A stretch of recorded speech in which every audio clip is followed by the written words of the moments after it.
Ah, yeah. Alright, ladies and gents, feast your fucking eyes. What we got here. This is the BTS tier list. So today we're going to be ranking some BTS albums from my opinion on what I think is good to absolute fucking trash. I'm in kind of a rush because in order to record, I have to turn all of my fans off. So unless I want to smell like a sweaty Mexican, I need to kind of get this over with. So originally this was S, A, B, C tier or something. But I decided to add a little more, so to spark a little controversy. You see, we got a nice F here, we got a nice D. A lot of people won't be happy with that, but I know maybe a couple things that should go in these. So prepare to fucking kill me, I guess. So we're just gonna go down the line here. I'm not gonna be entirely biased and just pick the ones I love or hate first. So debut album. Honestly, how about a C? So my reasoning for a C on the debut album is not a lot of memorable songs here, honestly. You might be thinking, well, they weren't exactly relevant at the time. This was debut. Nobody even gave a fuck about them in Korea.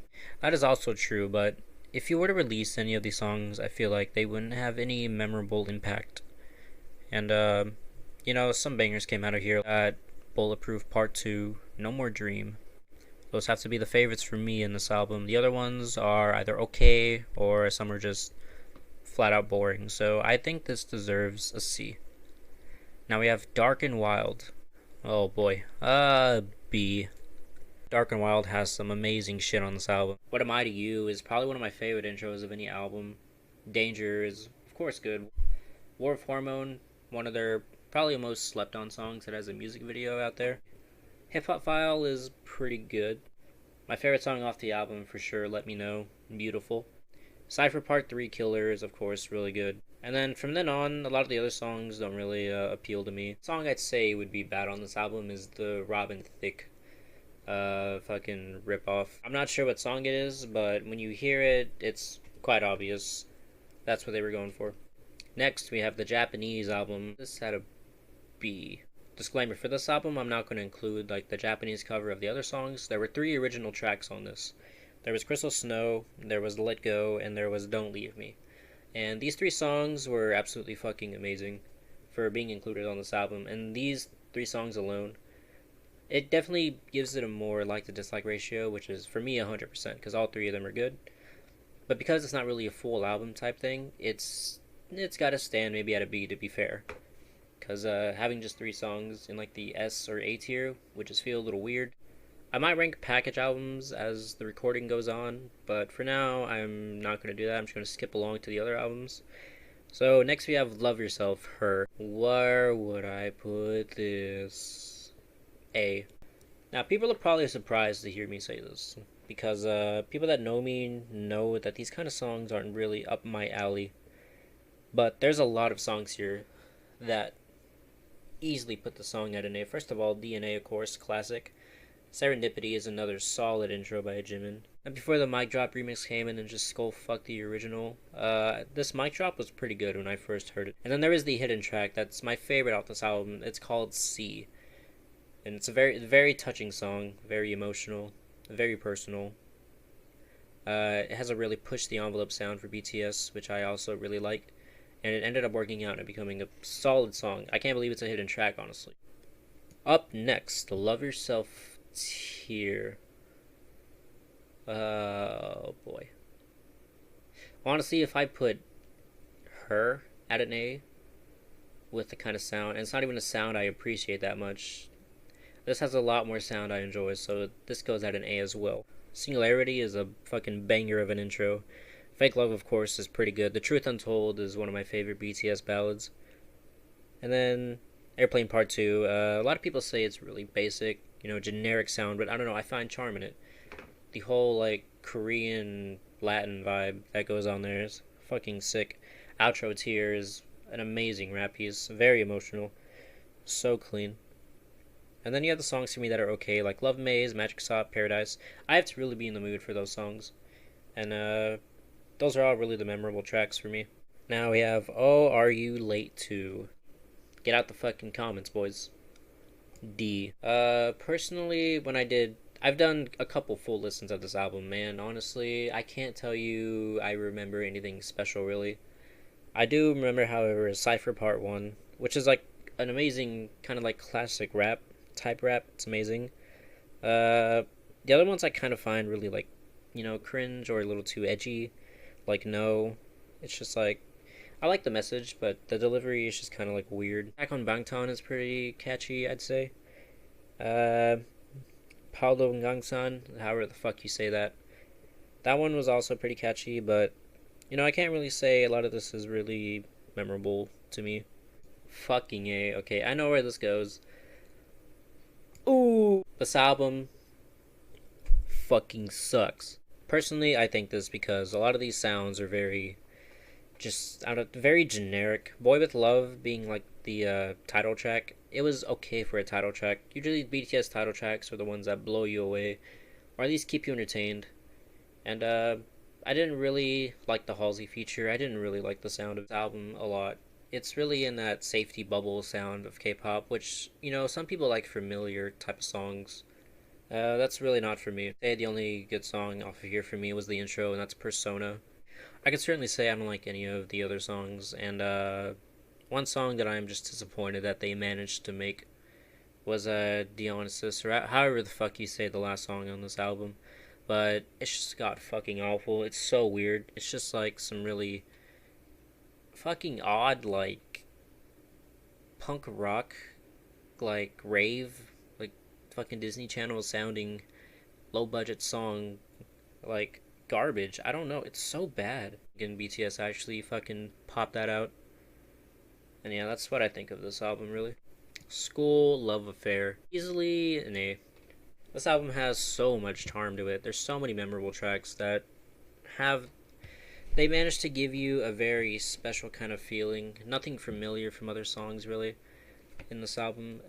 Each individual song gives you a totally different mood, and I respect that so much, along with just a good sound. Boy in Love, of course, that's a really good, banger from back then. Just One Day is a beautiful, slow song. It manages to be slow with, like, still, like, really hard rap, which I'm surprised they pull that off, and it sounds really good. Tomorrow, of course, a song with a really good message. It's really catchy, and I don't know, everything just meshes so well in that song. And then there's Cypher Part 2, which is my favorite Cypher of all the Cyphers. They just really go in on this song. They really just give it their all. It's a beautiful thing. Spinebreaker is a fucking jam. I don't know how you couldn't love that song. Another good message. Jump, another really good song. Beautiful Moments in Life, Part 1, definitely an A. These songs are so fucking good. I really don't want to go in depth, because again, I'm going to be a fucking sweat lord, so I'm just going to give my quick opinions on the songs. I Need You, Hold Me Tight, Dope, Boys with Fun, Converse High, Moving On, Outro, Love Is Not Over, just fucking all good songs. Now this is where I get excited to fucking talk. Most Beautiful Moments in Life, Part 2, S. Fucking big S for me. I'm gonna sit up in my chair and explain this one, because holy fuck. In some genres, there is that titan of a fucking album that will never be surpassed. Kind of like how the Black Parade is to emo rock. Nothing is ever going to come close. And I feel this way about the Most Beautiful Moments in Life Part 2 to K-pop. And the reason being is because there's just so much good sound. Nothing falls short of amazing.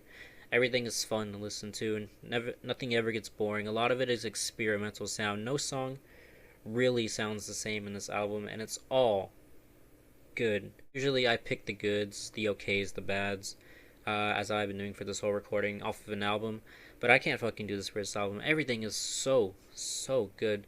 If I had to pick a favorite, it would have to be Autumn Leaves, House of Cards, or My City. Songs that just fucking push the boundaries of K-pop, a sound that was so ahead of its time in this genre.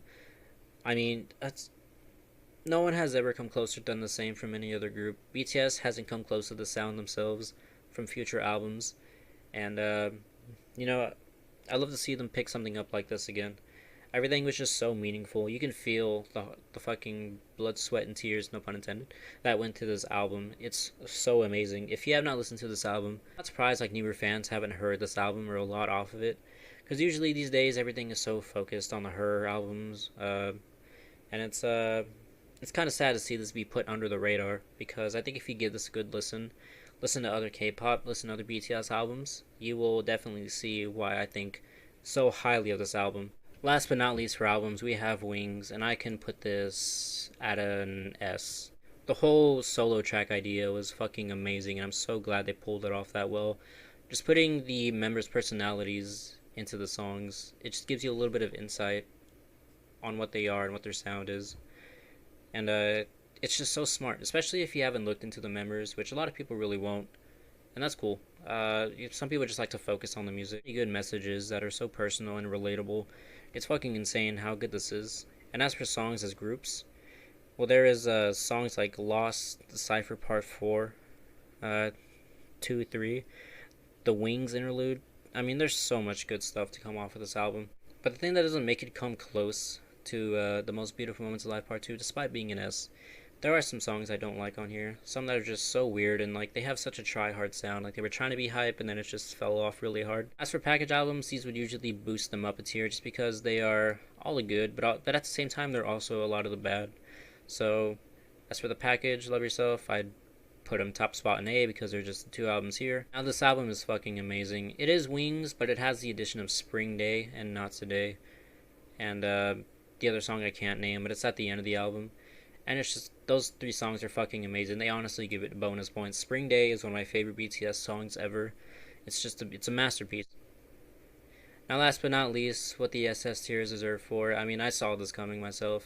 This is The Most Beautiful Moments in Life, Young Forever package. I mean, what else there is to say? I mean, it gives you that 99% ratio of good shit off of part 1 and 2, puts it on one album, then you add Young Forever on top of it, which is another good song.